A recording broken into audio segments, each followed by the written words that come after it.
Exactamente, ¿cómo estás? Este milagro de la tecnología nos permite poder estar conectados a la distancia. Ahí nosotros te estamos viendo en una pantalla, tal vez vos nos estés viendo también, ¿sí? Ahí estamos. Bueno, ella no nos está viendo, pero estamos en contacto.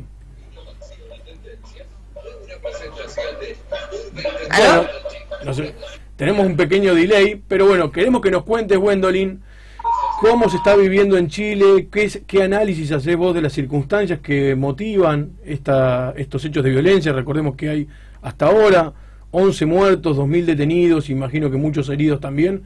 Que nos cuentes vos en primera persona cómo estás viviendo esto y qué análisis hacés vos de esta situación. Mira, estoy acá del balcón de mi casa, donde veo una patrulla militar. Porque hoy día, bueno, hoy la gente salió a manifestarse pacíficamente, pero esto partió la semana pasada, justo el lunes pasado, cuando los chicos, los estudiantes secundarios, salieron a protestar por el alza del pasaje, que no fue para ellos, fue para los adultos. Pero muchos decían, salgo porque mi papá, mi mamá no pueden salir a protestar. Pero era una manifestación sobre la evasión, sobre el alza del pasaje, que además el gobierno no supo controlar.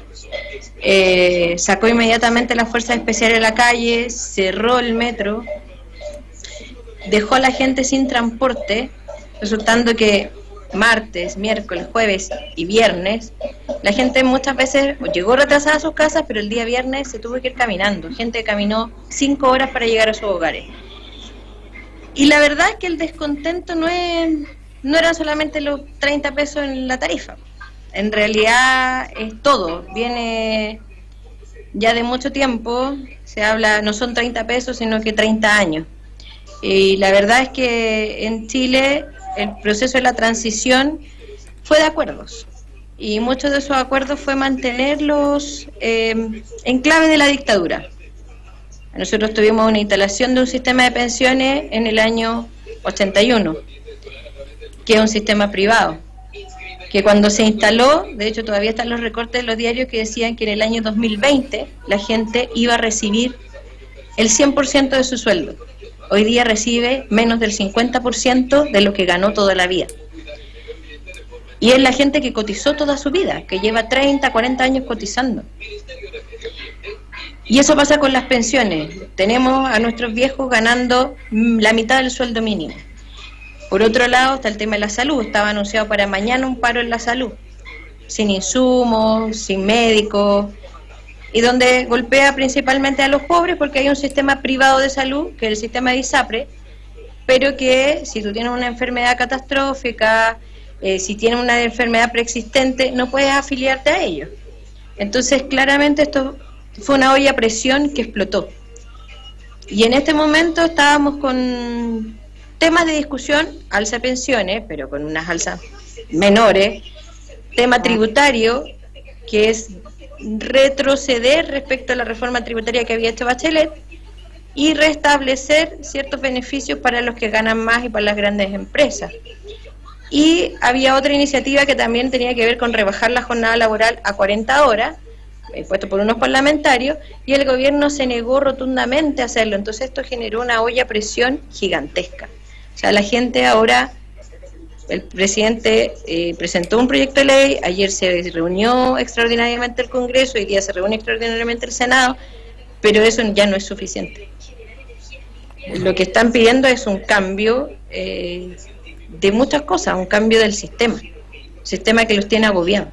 Vos sabés, Gwendolyn, que acá en Argentina desde algunos sectores se presenta el modelo chileno casi como un ejemplo a seguir en muchos aspectos vinculados a estos temas de los cuales vos estás hablando, como generadores en la acumulación sucesiva de hechos de esta eclosión social que se detonó en los últimos días, vinculado al sistema previsional, al sistema de salud, a la privatización de ambos, a estos esquemas que vos nos planteabas de un sistema previsional que a lo largo del tiempo en realidad implica la reducción de las jubilaciones y pensiones de los jubilados, y parecería que el resultado inexorable de la aplicación sistemática de esas políticas sostenidas en el tiempo en algún momento generan esta eclosión, ¿no? Claro, o sea, principalmente eso, que ven que finalmente el esfuerzo no le genera ningún beneficio y está todo orientado al esfuerzo personal. O sea, tenemos un sistema de capitalización individual. Es decir, si tú trabajas, dependiendo cuánto trabajes y cuánto ganes y la continuidad de tu trabajo, depende de tu sistema de pensiones. Pero ni siquiera, aún así, trabajando constantemente una remuneración media, tienes una pensión que es menos que el mínimo que no te permite vivir. Además, por eso se unieron muchas cosas. Por ejemplo, hace muy poco en la prensa salió un reportaje sobre el precio de los medicamentos. Hay muchos chilenos que van a Argentina, por ejemplo, a comprar medicamentos, porque les cuesta 1/3 de lo que vale acá. Entonces, imagínense una persona jubilada, enferma, con un costo alto de medicamentos, sin subvención de ellos, finalmente es lo están ahogando. Discúlpame, ¿se escuchan las cacerolas? ¿Puede ser? ¿Se están escuchando manifestantes? Sí, claro, tengo la ventana cerrada, sí. Pero sí, están las cacerolas, están los militares acá afuera, militares y carabineros. No sé si... ¿Nos podrás mostrar un poquito? A ver si para los que nos siguen, sí, ahí para los que nos están siguiendo por streaming, pueden ver cómo... Bueno, ahí se escuchan a los manifestantes. Sí, bueno, ese es el ambiente. Sí, me imagino que están viviendo además con muchísima preocupación, ¿no? ¿Cómo afecta esto la vida cotidiana? Además, ha generado en los barrios, primero partió en Santiago, luego, bueno, en regiones, pero también en los barrios vulnerables, las poblaciones, hubo saqueo de supermercados, bueno, y también mucho temor y esta generación de rumor de que la gente tiene temor que entren a sus casas. Eso no ha sido así, pero la gente también se ha organizado para defender sus hogares, sus negocios de barrio, porque efectivamente durante todo el fin de semana se saquearon, yo creo que casi todos los supermercados de Santiago. Y hoy día habían filas y filas de abastecimiento, bancos. Pero además está el tema de la burla, porque el gobierno, sus ministros tienen una desconexión tal con la realidad que ha salido con declaraciones muy desafortunadas. O sea, subió el pasaje, pero nosotros tenemos tarifas diferenciadas. O sea, antes de las 7:30 de la mañana es más barato, para propiciar a la gente que no lo tome en hora punta. Entonces el ministro de Economía dice, bueno, si no le gusta el alza del pasaje, levántese más temprano. O sea, riéndose del chileno. Bajó el IPC de las flores y dice, bueno, entonces bajó el IPC de las flores, compren flores, pero sube todo lo demás.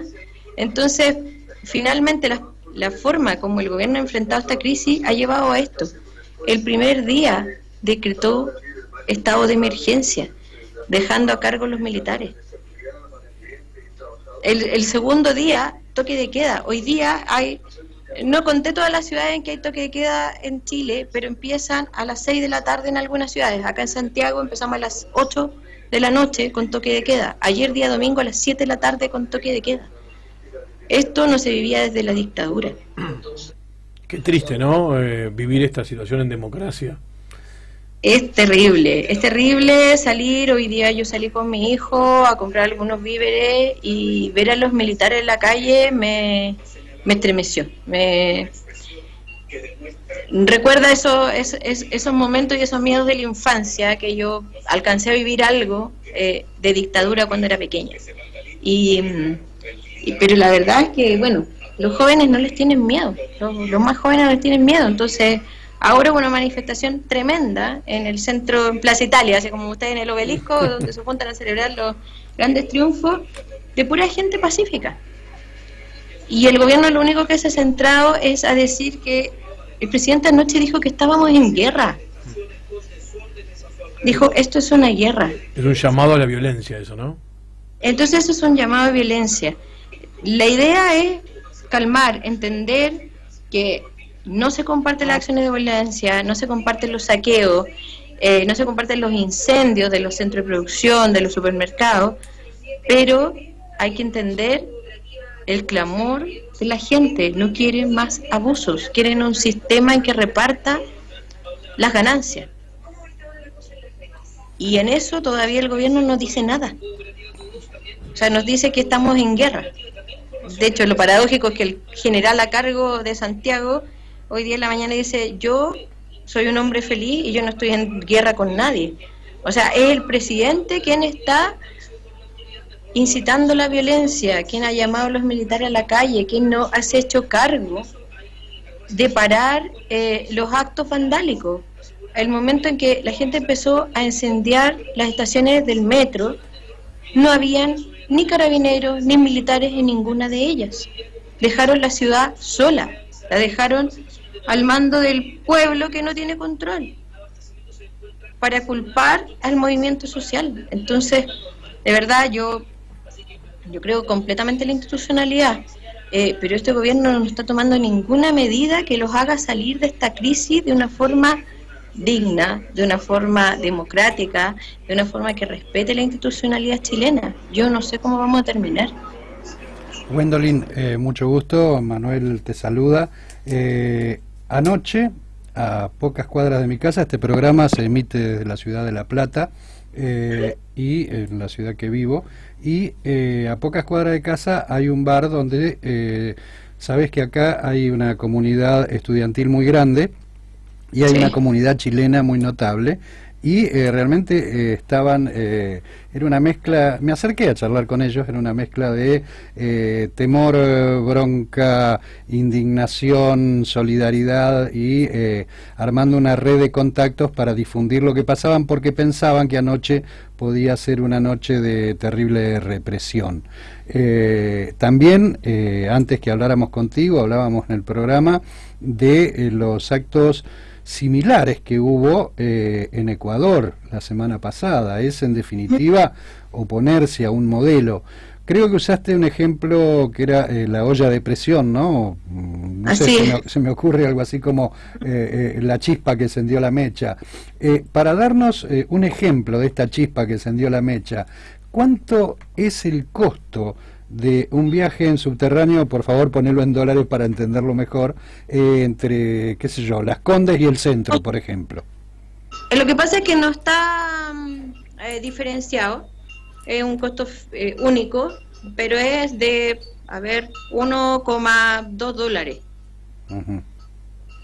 Está bien. Ese sería el costo de una traslación. De cada tramo del viaje del ticket de subte, de subterráneo, claro, o metro. ¿Y con un salario promedio o mínimo de cuánto? Un salario mínimo de como 450, como 450 dólares. No, indudablemente fue la chispa que hizo detonar cuestiones que tiene preocupada a toda nuestra América Latina. Y era exacto lo que Raúl recién te comentaba, en cuanto que el modelo chileno se lo trata de difundir o pintar como la expectativa triunfante de un capitalismo moderno. La pauta de la realidad nos dice lo contrario, ¿verdad? Es que claro, es un modelo en que asegura crecimiento, pero no desarrollo. Pero no desarrollo humano, no bienestar, no distribución en igualdad. Lo que pasa es que hay crecimiento para algunos y no para todos. Esa es la gran diferencia. Y esto no viene solamente ahora con este gobierno. Esto es algo que viene ya de hace mucho tiempo. Porque efectivamente la misma concertación, o sea, Bachelet, yo creo que leyó bien eso, lanzó reformas mucho más estructurales, pero que no fueron capaces de sostenerse en el Congreso, porque las grandes fuerzas y los grupos empresariales no lo permiten. O sea, la ganancia para ellos siempre va a estar asegurada. O sea, hoy día nos dicen no se puede rebajar la jornada laboral a 40 horas porque se va a ir a pique la economía, no va a haber empleo, y es lo mismo que dijeron cuando había que abolir el trabajo infantil, cuando había que terminar con el trabajo los días domingos. Entonces, efectivamente, no hay un discurso que permita repartir la ganancia para todos. El crecimiento del país existe, pero no le llega a todos. De algunos. Claro. Y pensemos que las reformas chilenas fueron todas instauradas en dictadura. Entonces así es fácil instaurar un modelo privado. Wendolin, ¿cómo estás? Habla Nicolás. Te quería hacer una consulta retomando recién lo que decías, o en realidad lo que decía Manuel a propósito de esta declaración bastante beligerante del presidente en relación a decir que se está en guerra contra la propia población, contra la propia ciudadanía, y a partir de las imágenes que nos llegan, que supongo que ya darán vuelta por todo el mundo, que tienen que ver con lo, bueno, y también por las redes sociales, no solamente los medios, con la terrible represión que hay. ¿Es así o cómo nos podés decir vos de estando ahí, si realmente están así? A ver, efectivamente, primero los militares al principio estuvieron como bien, más calmados, pero ahora hay una alta represión. De hecho estoy mirando por la ventana, están tirando bombas lacrimógenas en Valparaíso, en el puerto. Los marinos tiraron a disparar a la gente. Yo no sé, porque la prensa y el gobierno no ha dado cuenta de personas muertas en enfrentamiento. Las principales cifras de muertos son gente que murió en los saqueos, gente que murió calcinada dentro de los locales y que eran parte de los saqueadores. Pero sí por redes sociales, la verdad que eso siempre hay que verificarlo, se tienen noticias de muchos heridos y de personas que han fallecido, pero que oficialmente no se ha entregado la información, porque los militares, incluso las fuerzas policiales, están más acostumbradas a la protesta ciudadana, pero los militares no. Entonces han reaccionado de una forma bastante violenta y con un contingente muy alto, pero muy alto para repeler las protestas, pero no están en las poblaciones. Ayer incendiaron una tienda de ropa interior. Para que acá entendamos, cuando vos decís poblaciones, serían los barrios populares. Los barrios populares. Ayer incendiaron una centro de distribución de Coca-Cola, un tema de ropa interior, un supermercado, y el alcalde de esa comuna señaló que en todo el día no habían estado ni los militares ni los carabineros. Entonces la represión es a la manifestación, pero no a proteger a la población de los actos vandálicos. Y el gobierno, todas sus declaraciones para decir que está en guerra, para sacar a los militares de la calle, para poner toque de queda, lo ha justificado por los actos vandálicos. Entonces la verdad es que parece extraño la forma como se ha conducido. No han sido capaces de conducir esta crisis de ninguna forma. Están reprimiendo a la gente. Yo estoy acá en un barrio que es un barrio más acomodado, estoy en Providencia, que queda a 3-4 cuadras de Plaza Italia, el centro de manifestación, y por lo menos hay unos 50 carabineros y unos 20 militares en la esquina reprimiendo que la gente no se une a la marcha.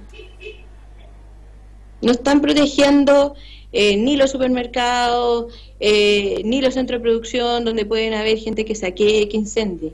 Entonces, la verdad es que tampoco están escuchando lo que dice la gente, porque el gobierno lo único que dijo, bueno, voy a bajar el pasaje 30 pesos, pero no ha hecho un gran acuerdo nacional, no ha llamado realmente a las fuerzas políticas, que tampoco existen. O sea, la oposición, la verdad, tampoco existe. No hay líderes de la oposición, no tienen propuestas claras. No sé cómo vamos a salir de esto en realidad. La oposición, Wendolin, no ha dicho nada respecto a esta situación, no ha tomado una posición, a veces cuando no surge del oficialismo, tal vez la oposición pueda tomar la iniciativa. Vos decís que no. Sí, lo que pasa es que la oposición está muy desarticulada. O sea, lo que antes fue la concertación ya no existe. Hay un conglomerado, son cada uno de los partidos por separado. Entonces aparecen más liderazgos como que quieren asumir cierta representación del movimiento que no la tienen y que no se ponen de acuerdo que efectivamente cuáles son las medidas, porque finalmente aquí toda la clase política somos responsables de esta crisis. Esto ya va por 30 años en que no se ha legislado ni cambiado los enclaves que dejó la dictadura y que nos tienen así agobiados. Entonces, como que finalmente nadie asume su responsabilidad ni tampoco se atreve a generar propuestas distintas. Yo creo que aquí hay que dar señales más claras en términos de derechos sociales, de quizás cambiar la constitución de Pinochet. O sea, se hizo un intento más tibio en el gobierno de Bachelet, una asamblea constituyente, de comenzar a conversar aquello, pero este gobierno lo dejó ahí, no siguió. Entonces necesitamos un nuevo pacto social, eso es lo que pasa. Bueno, parece que esa parece ser la gran disyuntiva en América Latina, ¿no? La construcción de un nuevo pacto social, en eso, más allá de las diferencias, de las coyunturas, en este caso de la crisis y la conmoción social que vive Chile. Aquí en Argentina también se está hablando desde algunos sectores de convocar a un nuevo pacto social, porque está demostrado que estos modelos neoliberales, estos modelos que generan desigualdad, que están basados en la economía primaria, en la extracción de los recursos naturales, lo único que generan es mayores desigualdades. Gwendolyn, para ir cerrando, preguntarte, porque hay un ruido en redes vinculado a qué consecuencias puede llegar a tener esta situación en Chile respecto de la continuidad del presidente Piñera, que en algunos lados ya se dice esto no da más, Piñera se va. ¿Vos cómo crees que esto puede llegar a impactar? Te hice la pregunta en privado y la reitero en público para dejarte a vos el análisis del cierre.